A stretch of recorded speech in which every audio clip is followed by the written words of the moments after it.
Jason.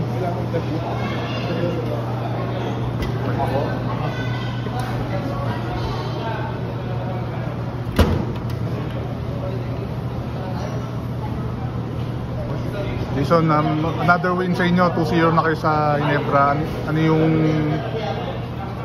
Ano ulit yung magandang ginawa nyo tonight?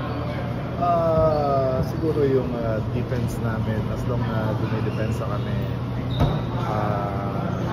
malaking chance namin manalo kasi kita naman, di ba, from the start ng season na to, doon kami nag-focus yung defense namin. Kaya siguro nanalo kami ng mga games. Jason, balikan lang natin yung game 1 kasi ang ganda ng pinakita mo.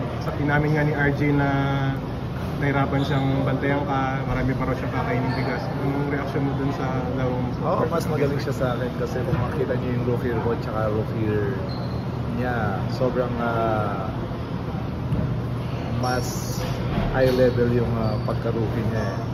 Given na yun kasi diba, nakita naman natin si RG, sobrang galing talaga bilang hindi lang dito pati sa Korea siya pa ngayon naging rookie of the year, diba? So for sure maraming pahirapan na yung bata na yun. After 2 to 3 years makita natin kung paano siya i-dominate yung guard position. Kasi ngayon pa lang makita mo na lalo na yung against San Miguel na series nila, diba? So sobrang thankful din ako at least yun nga, yung respect na gano'n sa mga rookie as a veteran, diba?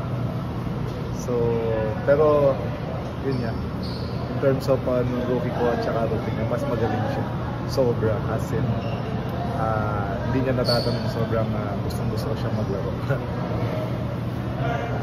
Jason, anong pakiramdam na nakaka-contribute ka ngayong finals after? Sobrang yun nga, masaya ako kasi yung core ng team na yun maganda. Like nung past year namin, sobrang sama ng yun nga, daming injuries.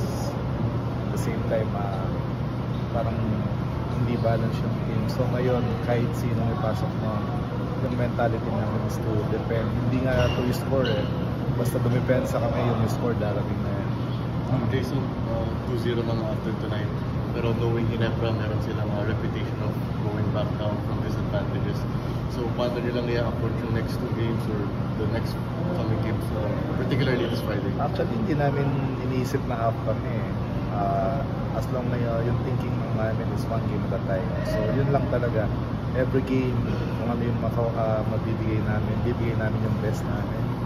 And kung ano yung maging result, as long na binigay namin yung best namin, sobrang natin na kami doon. Thank you. Thank you, Jason. Thank you, Jason.